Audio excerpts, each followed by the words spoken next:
Hi all, welcome back to our YouTube channel. ഇനി നമ്മൾ നോക്കാൻ പോണത് നമ്മുടെ 10th ഫസ്റ്റ് ചാപ്റ്ററാണ് ജെനറ്റിക്സ് ഓഫ് ലൈഫ്. ഇത് ഷോർട്ട് വീഡിയോ ആണ്. എന്ന് വെച്ച് കഴിഞ്ഞാൽ എക്സാമിന് ചോദിക്കാൻ അല്ലെങ്കിൽ എക്സാമിന് പഠിച്ചു പോകേണ്ട, ടെസ്റ്റ് മാത്രം ബേസ് ചെയ്ത് പഠിച്ചു കഴിഞ്ഞാൽ ചില മെയിൻ പോയിൻറ്റ്സൊക്കെ നമ്മൾ വിട്ടു പോകാറുണ്ട്. അപ്പോൾ ഇതിലുള്ള എല്ലാ പോയിൻറ്റ്സും എന്താണ്, എക്സാം പോയിൻ്റ് ഓഫ് വ്യൂയിലുള്ള പോയിൻറ്റ്സാണ്. അപ്പോൾ എക്സാമിന് ഇത് മാത്രം പഠിച്ചു പോയാൽ മതി. ബയോളജിക്ക് A+ ഉറപ്പാണ്. അപ്പം ഞാൻ 6 ചാപ്റ്ററിൻ്റെ വീഡിയോയും ഷുവറായിട്ടുള്ള പോയിൻറ്റ്സസ്, മെയിൻ പോയിൻറ്റ്സസിൻ്റെ വീഡിയോയിൽ ഈ എല്ലാ വീഡിയോസും ഞാൻ ഇടുന്നുണ്ട്. അപ്പോൾ ഫോളോ ചെയ്യുക, സബ്സ്ക്രൈബ് ചെയ്യുക. അപ്പോൾ ഫസ്റ്റ് നമുക്ക് ജെനറ്റിക്സ് ഓഫ് ലൈഫ് എന്ന് പറഞ്ഞിട്ടുള്ള ചാപ്റ്റർ 1 നമുക്ക് നോക്കാം. അപ്പോൾ എക്സാമിന് ഇത് മാത്രം, ഈ പോയിൻറ്റ്സ് മാത്രം നോക്കി പോയാൽ മതി. ഈ പോയിൻറ്റ്സ് മാത്രമാണ് നമ്മുടെ ടെക്സ്റ്റ് ബുക്കിൽ, ഇത്രയും വലിയ ടെക്സ്റ്റ് ബുക്കിൽ നമുക്ക് ഇമ്പോർട്ടൻ്റ് ആയിട്ട് പഠിക്കാനുള്ളത്. ഫസ്റ്റ് നമ്മുടെ പോയിൻ്റ് ആയിട്ട് വരുന്നത്, a gene is a specific sequence of nucleotide in DNA deoxyribonucleic acid located in the chromosome. Gene എന്ന് പറഞ്ഞാൽ എന്താ, DNA ഒരു സ്പെസിഫിക് സീക്വൻസ് ആണ്, ന്യൂക്ലിയോടൈഡിൻ്റെ സ്പെസിഫിക് സീക്വൻസ് ആണ് എന്ത്, ജീന്. അപ്പോൾ DNA എന്ന് പറഞ്ഞാൽ DNA ഫുൾ ഫോം എന്താ, ഡിയോക്സി റൈബോ ന്യൂക്ലിക് ആസിഡ് എന്നാണ് പറയുന്നത്. നമ്മളുടെ ഒരു സെല്ലെടുക്കുകയാണെങ്കിൽ സെല്ലിൻ്റെ ഉള്ളിൽ എന്തുണ്ട്, ന്യൂക്ലിയസ് ഉണ്ട്. ഈ ന്യൂക്ലിയസിൻ്റെ ഉള്ളിൽ എന്തുണ്ട്, ക്രോമസോം ഉണ്ട്. അപ്പോൾ ക്രോമസോമിൻ്റെ ഉള്ളിൽ ചെറിയ ചെറിയ ന്യൂക്ലിയോടൈഡ് കാണുന്നു. അതിൻ്റെ ഉള്ളിലാണ് ആര് കാണുന്നത്, ജീൻ. അതിൻ്റെ ക്യാരക്ടേഴ്സും അതുപോലെ അതിൻ്റെ ഫിസിക്കൽ ക്യാരക്ടേഴ്സ്, അതിൻ്റെ ജീന് ഒക്കെ തീരുമാനിക്കുന്ന ജീനുകൾ ഇരിക്കുന്നത് ക്രോമസോമിൻ്റെ ഉള്ളിലുള്ള ന്യൂക്ലിയോടൈഡിൻ്റെ ഉള്ളിലുള്ള ക്രോമസോമിൻ്റെ ഉള്ളിൽ കുറേ ജീനുകളുണ്ട്. ഓക്കെ, അപ്പോൾ നമ്മുടെ ശരീരം, ഒരു ഹ്യൂമണിൽ ന്യൂക്ലിയസിൻ്റെ ഉള്ളിൽ 23 പെയേഴ്സ് അല്ലെങ്കിൽ 46 ക്രോമസോംസസ് ഉണ്ട്. അതുപോലെ തന്നെ 22 പെയർ ഓഫ് സൊമാറ്റിക്, അതിൽ 23-ൽ 22 എന്താണ്, സൊമാറ്റിക് ക്രോമസോമാണ്.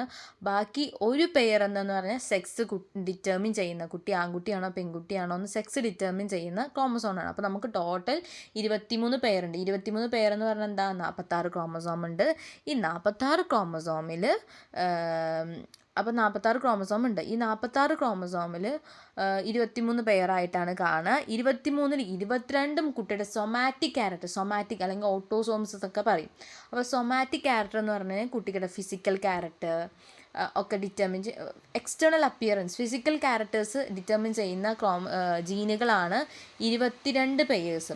അതിൽ ബാക്കി ഒരു പെയർ എന്തിനു വേണ്ടിയിട്ടാണ്, കുട്ടിയുടെ സെക്സ് ഡിറ്റർമിൻ ചെയ്യുന്നതാണ്. ആൺകുട്ടിയാണോ പെൺകുട്ടിയാണോ എന്ന് സെക്സ് ഡിറ്റർമിൻ ചെയ്യുന്ന പെയേഴ്സുകളായിരിക്കും.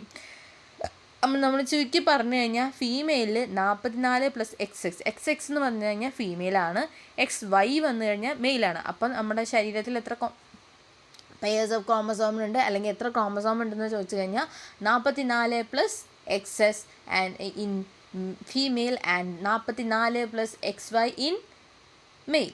ഓക്കെ, ദെൻ അടുത്ത പോയിൻ്റാണ്, ഒരു ക്രോമസോം ഉണ്ടാക്കിയിരിക്കുന്നത് കുറേ ന്യൂക്ലിയോസോംസുകൾ കൊണ്ടാണ് എന്തുണ്ടാക്കിയിരിക്കുന്നത്. നമ്മൾ കാണുന്ന ആ എക്സ് ഷേപ്പിലുള്ളൊരു ക്രോമസോം ഇല്ലേ, നമ്മുടെ ടെക്സ്റ്റ് ബുക്കിലൊക്കെ അതിൻ്റെ ചിത്രം ഉണ്ടായിരിക്കും. അപ്പം ക്രോമസോം ഉണ്ടാക്കിയിരിക്കുന്നത് കുറേ ന്യൂക്ലിയോസോംസ് കൊണ്ടാണ്. എന്നിട്ട് എന്ത് ചെയ്യണം, which are formed when DNA strand wind around the histone octamers. Histone എന്ന് പറഞ്ഞു കഴിഞ്ഞാൽ ഒരു കുറച്ച് ചെറിയ ചെറിയ മുത്തുകൾ പോലെയുള്ള ഒരു സ്ട്രക്ചറാണ് ഹിസ്റ്റോൺ. ആ മുത്തുകൾ അങ്ങനെ 8 എണ്ണം അങ്ങനെ അടുക്കി വെച്ച് കഴിഞ്ഞാൽ എന്താ പറയുക, അതിനെ ഹിസ്റ്റോൺ ഒക്ടോമർ എന്ന് പറയുന്നു. ഈ ഹിസ്റ്റോൺ ഒക്ടോമറിനെ ചുറ്റിക്കൊണ്ട് DNA സ്ട്രാൻഡുകളുണ്ട്. ഈ DNA സ്ട്രാൻഡും ഹിസ്റ്റോൺ ഒക്ടോമറിനെയും ടുഗെദറിനെ നമ്മൾ എന്താ പറയുന്നത്, അത് രണ്ടും കൂടി കൂടിച്ചേർന്ന് നമ്മൾ എന്താ പറയുക, ന്യൂക്ലിയോസോം എന്ന് പറയുന്നു. അപ്പോൾ കുറേ ന്യൂക്ലിയോസോമുകൾ ചേർന്നിട്ടാണ് എന്ത് ഫോം ചെയ്യണത്, ഒരു ക്രോമസോം ഫോം ചെയ്യുന്നത്. അപ്പോൾ ക്രോമസോം എങ്ങനെ ഉണ്ടാവണത്, ന്യൂക്ലിയോസോം കൊണ്ടാണ് ഉണ്ടാക്കുന്നത്. ഈ ന്യൂക്ലിയോസോം എങ്ങനെ ഫോം ചെയ്യണത്, DNA സ്ട്രാൻഡ് 8 ഹിസ്റ്റോമേഴ്സ് കൂട്ടിച്ചേർന്നതിന് ഹിസ്റ്റോൺ ഒക്ടോമർ എന്ന് പറയും. ഈ ഹിസ്റ്റോൺ ഒക്ടോമറിനെ ഇതാക്കിയിട്ട് എന്തുണ്ട്, DNA സ്റ്റാൻഡ് ഉണ്ട്. അങ്ങനെയാണ് എന്ത് ഫോം ചെയ്യുന്നത്, ന്യൂക്ലിയോസോം. കുറേ ന്യൂക്ലിയോസോം ചേർന്നാലാണ് എന്ത് ഫോം ചെയ്യുന്നത്, ക്രോമസോം ഫോം ചെയ്യുന്നത്.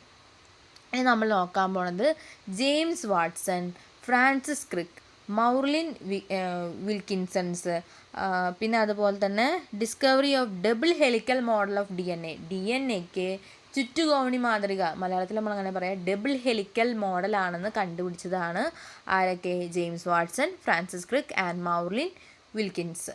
ഈ 3 പേരാണ് കണ്ടുപിടിച്ചത്. പിന്നെ റൊസാലിൻ ഫ്രാങ്ക്ലിൻ എന്ന് പറഞ്ഞിട്ടുള്ള സയൻറ്റിസ്റ്റും ഉണ്ട്.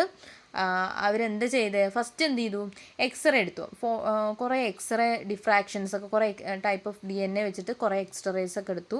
അതിൽ 4051 ആണ് എന്തിനു വേണ്ടി സെലക്ട് ചെയ്തത്, DNA ഡബിൾ ഹെലിക്കൽ മോഡലാണ് അല്ലെങ്കിൽ ഡബിൾ ഹെലിക്കൽ സ്ട്രക്ചറാണ് DNA ഉള്ളതെന്ന് മനസ്സിലാക്കാൻ വേണ്ടിയിട്ട് എടുത്ത എക്സ്റേയുടെ ഫോട്ടോയാണ് ഫോട്ടോ 51. അപ്പോൾ റൊസാലിൻ ഫ്രാങ്ക്ലിനും അതുപോലെ മൗറിൻ വിൽക്കിൻസൺസും കൂടി എന്ത് ചെയ്തു, എക്സ്റേ ഡിഫ്രാക്ഷൻസ് ഒക്കെ എടുത്തു. അങ്ങനെ എക്സ്റേ ഡിഫ്രാക്ഷൻസ് കൂടെ ആര് മനസ്സിലാക്കി DNA ഡബിൾ ഹെലിക്കൽ മോഡലാണെന്ന് ആരാ മനസ്സിലാക്കിയേ, നമ്മുടെ ജെയിംസ് വാട്സണും ഫ്രാൻസിസ് ക്രിക്കും കൂടി മനസ്സിലാക്കിയെടുത്തു DNA എന്ത് മോഡലാണ്, ഡബിൾ ഹെലിക്കൽ മോഡലാണ് എന്ന് മനസ്സിലാക്കിയെടുത്തു. ഇനി ന്യൂക്ലിയോടൈഡുകൾ എന്ന് പറഞ്ഞാൽ എന്താണ്? Nucleotides are the basic building block of DNA. Each nucleotide is composed of sugar, phosphate group, nitrogen base. Nucleotide എന്ന് പറഞ്ഞു കഴിഞ്ഞാൽ അതെന്ന് വെച്ച് കഴിഞ്ഞാൽ DNA ഇങ്ങനെ കുറേ ബിൽഡിംഗ് ബ്ലോക്ക് പോലെയാണ് DNA ഉണ്ടാക്കിയിരിക്കുന്നത്. അപ്പോൾ അതിൻ്റെ ഒരു ബ്ലോക്കിനെയാണ് നമ്മൾ എന്ത് പറയുന്നത്, ന്യൂക്ലിയോടൈഡ് എന്ന് പറയുന്നത്. ഈ ന്യൂക്ലിയോടൈഡ് എന്തുകൊണ്ടാണ് ഉണ്ടായിരിക്കുന്നത്, ഒരു ഫോസ്ഫേറ്റ് ഗ്രൂപ്പ് കൊണ്ടും ഒരു എന്താ പറയുക നൈട്രജൻ ബേസ് കൊണ്ടും ഒരു ഷുഗർ കൊണ്ടാണ് ഉണ്ടാക്കിയിരിക്കുക. അതിൻ്റെ സൈഡിൽ അതിൻ്റെ പിക്ചർ കൊടുത്തിട്ടുണ്ട്. അതിൻ്റെ പിക്ചർ കണ്ടോ, എന്താ സൈഡിൽ ഇങ്ങനെ കൊടുത്തിട്ടുണ്ട്. ന്യൂക്ലിയോടൈഡ് എങ്ങനെ ഉണ്ടാക്കുന്നത്, ഒരു ഫോസ്ഫേറ്റ് ഗ്രൂപ്പ് കൊണ്ടും ആ വട്ടത്തിലുള്ളതിനെ ഫോസ്ഫേറ്റ് എന്ന് പറയുന്നു.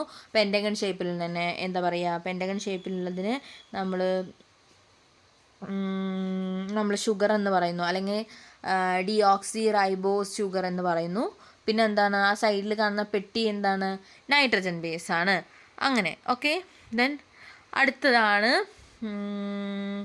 DNA is double stranded helical structure nucleic acid containing deoxyribose sugar ഉണ്ട്, ഫോസ്ഫേറ്റ് ഉണ്ട്, പിന്നെ adenine base paired with thymine. Adenine എപ്പോഴും ആരോട് കൂടെ കൂടുള്ളൂ, തൈമിൻ്റെ കൂടെ കൂടുള്ളൂ. അതുപോലെ തന്നെ ഗ്വാമിൻ എപ്പോഴും ആരുടെ കൂടെ കൂടുള്ളൂ, സൈറ്റോസൈൻ കൂടെ കൂടുള്ളൂ. അപ്പോൾ നൈട്രജൻ ബേസ് 4 ഉണ്ട്, adenine, guanine, cytosine and then thymine. Adenine എപ്പോഴും ആരുടെ കൂടെ കൂടുള്ളൂ, എന്താ പറയണ്ട, അഡിനിൻ എപ്പോഴും പെയറാവുന്നത് തൈമിൻ്റെ കൂടെയാണ്. ഗ്വാമിൻ എപ്പോഴും പെയറാകുന്നത് ആരുടെ കൂടെയാണ്, സൈറ്റോകൈനിൻ്റെ കൂടെയാണ്. Okay. Then most of the RNA are single stranded and consist of nucleotide made up of ribose sugar. ചിലതെന്താണ്, DNA പോലെ നമ്മുടെ ശരീരത്തിൽ RNAയും ഉണ്ട്, റൈബോ ന്യൂക്ലിക് ആസിഡ്. ഈ റൈബോ ന്യൂക്ലിക് ആസിഡിൻ്റെ നൈട്രജൻ ബേസിന് ചെറിയൊരു വ്യത്യാസമുണ്ട്. തൈമിന് പകരം അവിടെ യുറാസിനാണ്, ബാക്കിയൊക്കെ സെയിമാണ്. അഡിനിൻ ഉണ്ട്, സൈറ്റോസൈനിൻ ഉണ്ട്, തൈമിന് പകരം ആരാളുള്ള അവിടെ, യുറാസിനാണ്. പിന്നെ ആരാളുള്ളത്, ഗ്വാമിനും ഉണ്ട്. അപ്പോൾ അഡിനിൻ എപ്പോഴും യുറാസിനായിട്ടേ പെയർ ചെയ്യുള്ളൂ, ഗ്വാമിൻ എപ്പോഴും സൈറ്റോസിനാണ്. അവിടെ ചെറിയ ചേഞ്ച് എന്ന് വെച്ച് കഴിഞ്ഞാൽ തൈമിന് പകരം അവിടെ ആരാണ്, യുറാസിലാണ്. RNAയുടെ കാര്യത്തിലാണ് ഞാൻ പറയണത്.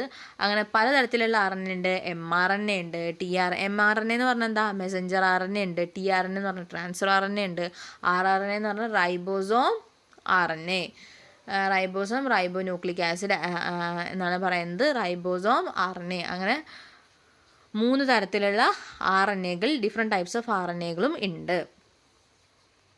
അപ്പോൾ ഇനി ബാക്കിയുള്ള ഭാഗം ഞാൻ അടുത്ത പാർട്ട് വീഡിയോയിൽ പറയുന്നതായിരിക്കും. Then thank you and have A nice day.